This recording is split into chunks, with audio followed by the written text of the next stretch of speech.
Hello friend, स्वागत है आप सभी का हमारे YouTube channel study point two point में। आज का हमारा टॉपिक है इंट्रोडक्शन ऑफ स्विच गियर। और हमारा टॉपिक क्या चल रहा है, स्विचेस। कितने प्रकार की स्विचेस होती हैं, कुछ स्विचों के बारे में हम लोग पढ़ चुके हैं। आज लेक्चर 3 है, इसके पहले 2 वीडियो अपलोड किया जा चुका है। तो हम लोग आगे देखते हैं। ऑयल स्विच क्या होती है? ऑयल स्विच के जो ऑयल स्विच ऐसा स्विच है जिनके दो कॉन्टेक्ट होते हैं। ऑयल स्विच में 2 कॉन्टेक्ट होते हैं और दोनों कॉन्टेक्ट क्या होते हैं, ऑयल के अंदर डूबे रहते हैं। और यहाँ पे जो ऑयल स्विच के अंदर जो ऑयल का प्रयोग किया जाता है वो क्या होता है, ट्रांसफार्मर ऑयल। और ट्रांसफार्मर ऑयल का कार्य क्या होता है, इस स्विच के अंतर्गत क्या होता है कि इस स्विच में जब आर्क उत्पन्न होती है जिसके कारण कॉन्टेक्ट गर्म होते हैं तो उनको कूलिंग प्रदान करना और आर्क को यानी कि जो आग उसमें चिंगारी लगती है उसको बुझाने का कार्य करता है जो ऑयल होता है। और कॉन्टेक्ट के बीच में जो ऑयल लाया जाता है वो क्या होता है, ट्रांसफार्मर ऑयल।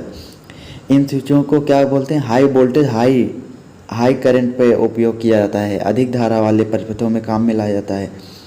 हमारा अगला स्विच क्या है, अगला है विद्युत विलककारी यानी कि इलेक्ट्रिक आइसोलेटर।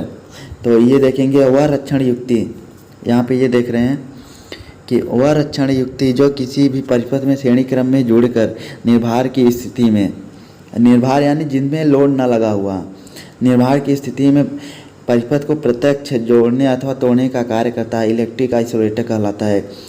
निर्भार कैसे कर सकते हैं कि इसको इस प्रकार देख सकते हैं कि जो हमारा आइसोलेटर है ये क्या है, एक प्रोटेक्टिंग डिवाइस है जो कि हमारे प्रत्यक्ष यानी कि जो सामने दिखता रहे वो इस प्रकार की रक्षण युक्ति है जो हमारे निर्भार की स्थिति यानी अनलोड के, जिस परिपथ में अनलोड हो यानी जो परिपथ लोड से जुड़ा ना हो उसको प्रत्यक्ष रूप से जोड़ने अथवा तोड़ने का कार्य करता है। जबकि उसमें पर क्या होता है, अनलोड हुआ तो उसमें क्या होगा, धारा प्रवाहित नहीं होती। तो हमारा आइसोलेटर इस प्रकार की युक्ति है, रक्षण युक्ति है। इसके कंस्ट्रक्शन के बारे में देखेंगे कि इसका कंस्ट्रक्शन कैसे होता है, संरचना क्या होता है आइसोलेटर का।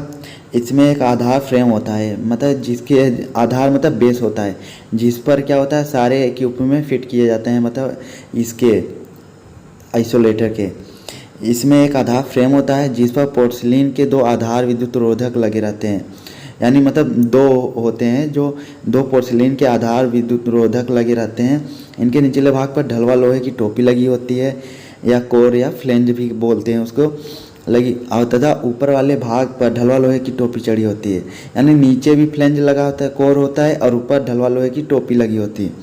आधार विद्युत रोधकों की टोपी पर स्थिर कॉन्टेक्ट लगे होते हैं। जो आधार विद्युत रोधक होते हैं दोनों वर्टिकल खड़े होते हैं बेस पे, उनके जो सबसे टॉप पे होता है यानी जो टोपी लगी होती है उनमें क्या होता है, कॉन्टेक्ट लगे रहते हैं, यानी एक दूसरे से जोड़ने के लिए कॉन्टेक्ट रहते हैं। और जो धुरी तथा क्लैंप है द्वारा, ये दोनों क्या होते हैं, कॉन्टेक्ट धुरी तथा क्लैंप द्वारा स्थिर संपर्क ब्लेड चल संपर्क ब्लेड से द्वारा जुड़ा जाता है।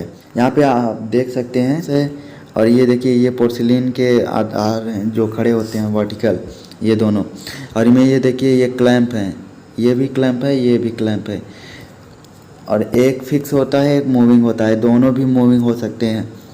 और यहाँ पे देखिए ये मैनुअल ऑपरेटेड है। और यहाँ पे ये लाइन तार है, इस तरफ भी लाइन तार है दोनों। तो ये लाइन तारें हैं। यहाँ पे देखिए ये 3 ध्रुव या ट्रिपल पोल दिखाया गया आइसोलेटर, 1 पोल 2 पोल 3 पोल, ये ट्रिपल पोल आइसोलेटर दिखाया गया है यहाँ पे। तो इस प्रकार हम देखते हैं कि ये क्या है, ट्रिपल पोल आइसोलेटर। आगे देखते हैं।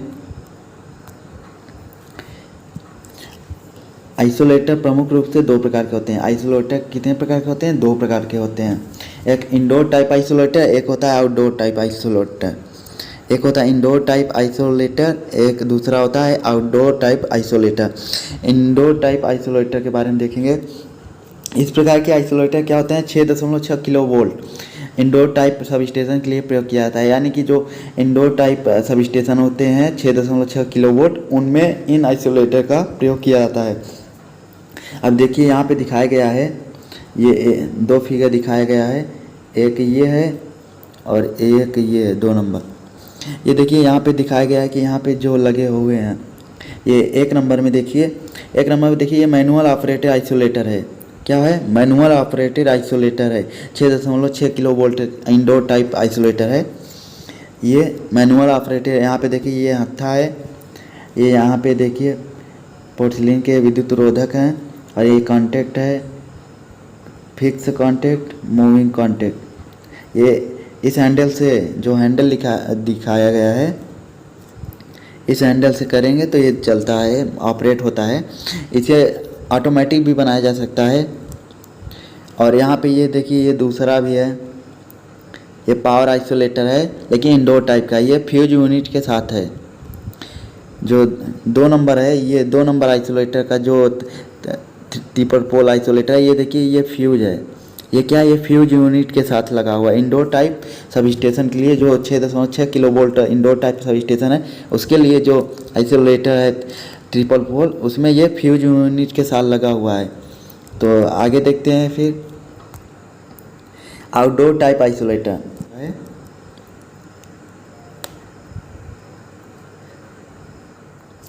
इनके देखिए ये दोनों क्या है, ये बेस हो जाता है, और ये क्या होता है, यही जो क्या हो मूविंग कॉन्टैक्ट होता है। इसमें ये भी फिक्स है और ये भी फिक्स कॉन्टैक्ट है, ये भी फिक्स कॉन्टैक्ट है, ये भी फिक्स कॉन्टैक्ट है, ये भी फिक्स कॉन्टैक्ट है, ये भी फिक्स है।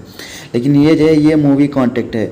जब इसको इस तरफ घुमाते हैं, इस तरफ, जब इस तरफ इसको घुमाते हैं इस आइसोलेटर को, तो क्या होता है, ये कॉन्टैक्ट इस तरफ आ जाता है और ये वाला कॉन्टैक्ट इस तरफ चला जाता है। तो ये क्या होता है, इससे क्या होता है, परिपथ सर्किट ब्रेक हो जाती है, यानी ओपन सर्किट हो जाती है, जिससे क्या होता है हमारे जो भी इक्विपमेंट लगे होते हैं परिपथ में वो जलने से बच जाते हैं।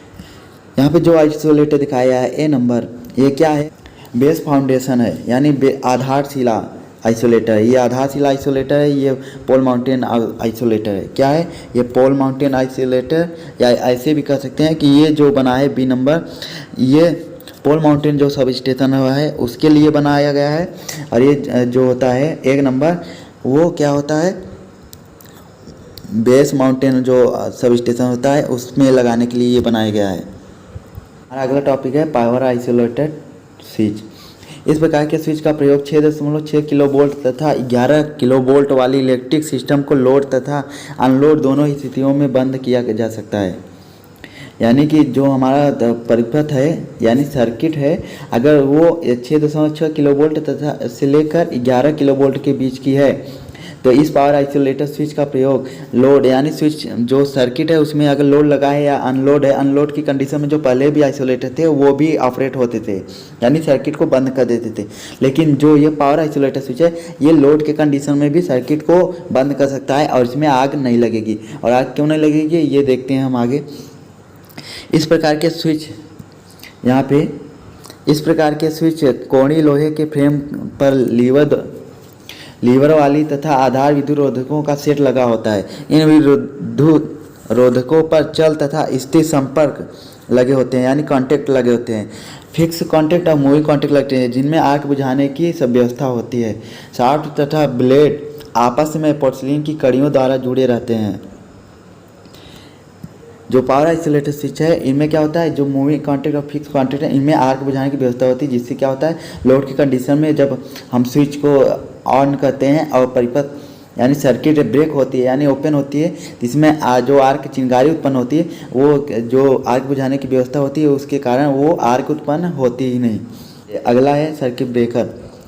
वह प्रोटेक्टिव डिवाइस जो सर्किट को बैलेंस तथा अनबैलेंस दोनों ही स्थितियों में परिपथ को ओपन अथवा क्लोज कर सके, सर्किट ब्रेकर कहलाता है। यानी सर्किट ब्रेकर एक प्रोटेक्टिंग यानी रक्षण युक्ति है जो हमारी किसी भी परिपथ को बैलेंस यानी सामान्य तथा असामान्य, अनबैलेंस को असामान्य बोलते हैं, दोनों स्थितियों में परिपथ को ब्रेक कर सके, ओपन या क्लोज जोड़ा जा सके, यानी तोड़ा अथवा जोड़ा जा सके। ऐसी प्रोटेक्टिव डिवाइस जो सर्किट को बैलेंस तथा अनबैलेंस की स्थितियों में जोड़ा अथवा तोड़ा जा सके, सर्किट ब्रेकर कहलाता है।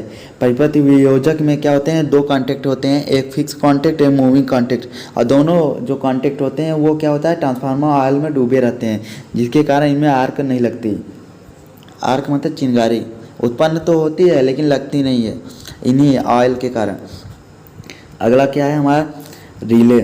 वह रक्षण युक्ति जो परिपथ में फॉल्ट को डिटेक्ट या पकड़ कर सर्किट ब्रेकर को सूचना देता है और सर्किट ब्रेकर सर्किट को ओपन कर देता है, जिसके कारण क्या होता है हमारे जो सर्किट में लगे इक्विपमेंट बच जाते हैं। ये रिले का कार्य होता है। यहाँ पे फिर से देख लीजिए, वह रक्षण युक्ति जो परिपथ में फॉल्ट करंट को पकड़ या डिटेक्ट करके सर्किट ब्रेकर को सूचना देते हैं और सर्किट ब्रेकर सर्किट को ओपन कर देता है, जिसके कारण जो लगे हमारे सर्किट में इक्विपमेंट हैं वो जलने से बच जाते हैं। रिले कहलाता है। जो पावर आइसोलेटर स्विच दिखाया गया है ये मैनुअल ऑपरेटेड है, यानी हाथ से चलाया जाता है। ये देखिए यहाँ से ये कंट्रोलिंग रॉड हैं इसके जो नीचे की तरफ गए हैं, ये ध्रुवीय चित्र दिखाया गया है। और यहाँ पे ये देखिए ट्रिपल पोल माउंटेन बेस है। ये क्या है? माउंटेन बेस, यानी कि खंभा शिला है। यहाँ पे ये हो गया, ये हमारा मूविंग कॉन्टैक्ट है, ये दोनों फिक्स कॉन्टैक्ट है। ऐसे ही यहाँ तीनों दिखाए गए हैं, ये तीनों। तो आगे देखते हैं हम। ये अगला क्या है? Oil circuit breaker. Oil circuit breaker. और ये क्या है? ये रिले है।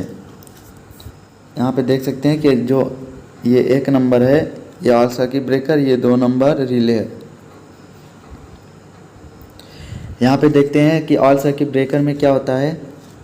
यहाँ कंडक्टर है, ये दोनों, ये भी कंडक्टर है, ये भी कंडक्टर है, यानी चालक हैं।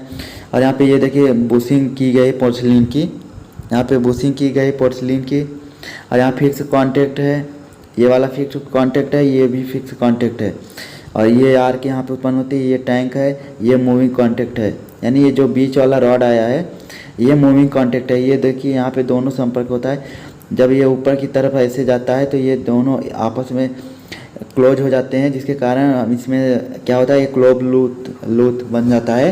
जब क्लोज लूप बन जाता है जिसके कारण इसमें धारा प्रवाहित होने लगती है।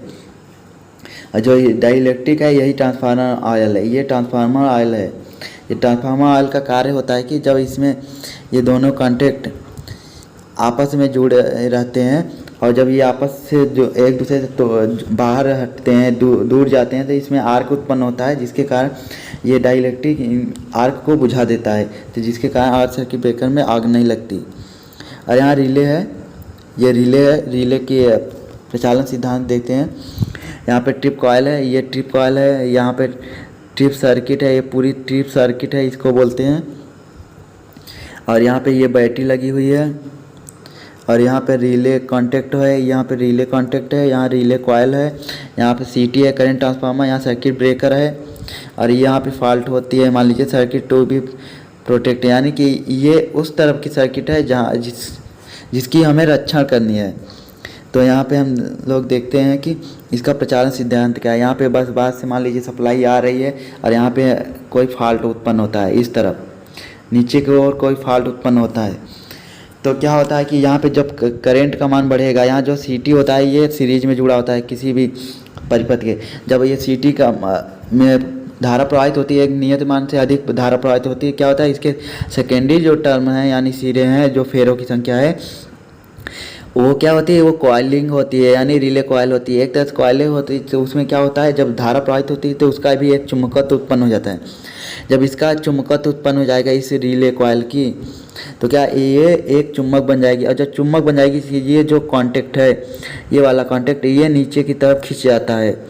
जैसे ही ये कॉइल चुम्बक बनती है वैसे ही ये कांटेक्ट नीचे की ओर खिंच जाते हैं, और जिसके कारण यहाँ पे सर्किट ब्रेक, यहाँ पे शॉर्ट सर्किट हो जाती है।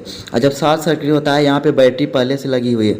जब बैटरी पहले से लगी हुई है तो क्या होता है, यहाँ इसमें भी एक धारा प्रवाहित होने लगती है। और जब धारा इसमें प्रवाहित होने लगती है तो क्या होता है, यहाँ पे भी एक कॉइल है। जब ये भी कॉइल है तो ये भी एक चुम्बक की तरह एनर्जाइड हो जाती है, यानी कि एक चुम्बक बन जाती है धारा के प्रवाहित होने के कारण, जिसके कारण इस कॉन्टेक्ट को, ये जो अभी तक सर्किट से जुड़ा हुआ था और यहाँ पे धारा आ रही थी, तो इस कॉन्टेक्ट को क्या कहती है, वो अपनी ओर आकर्षित कर लेती है इस तरह। जब ये अपनी ओर आकर्षित कर देगी तो ये ओपन सर्किट दिखाया गया है आपको, ये ओपन सर्किट हो जाता है, जिसके कारण इस तरफ करंट आना बंद हो जाता है, जिसके कारण हमारे इस तरफ जितने भी इक्विपमेंट लगे होते हैं फाल्ट के इस तरफ, वो हम सभी के सभी जलने से बच जाते हैं। तो इस प्रकार से ये रिले की ऑपरेटिंग क्रिया है। यानी कि इस लेक्चर में बस इतना ही फ्रेंड, मिलते हैं नेक्स्ट लेक्चर में। जय हिंद।